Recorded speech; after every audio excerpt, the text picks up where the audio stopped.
Samantala, ramdam na rin ang hagupit ng bagyong Berbena sa Mindanao. Katunayan, sa Lebac, Sultan Kudarat, pinasok na ng tubig bahang ospital doon.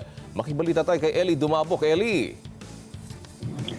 Yes, napinsala nga ng malakas na pagragasa ng tubig ang 27 barangay sa bayan ng Lebac, Sultan Kudarat Province dahil na rin sa malakas na buhos ng ulan na dala ng tropical depression na si Berbena.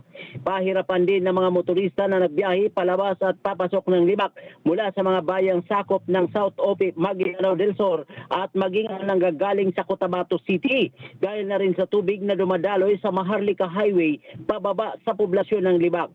Pinasok na rin ng tubig ang Lebac Family Doctors at ang District Hospital ng Sultan Kudarat Province sa lugar dahil sa volume ng tubig mula sa itaas na bahagi ng bayan.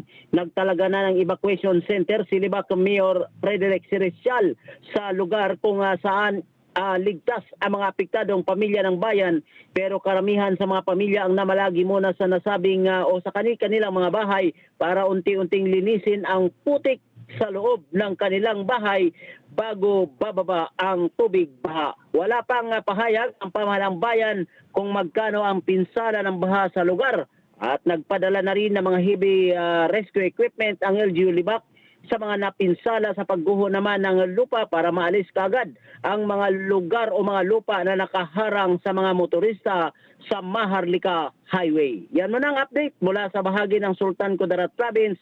Eli Dumabok para sa Mata ng Agila. Matatag, matapang, matapat.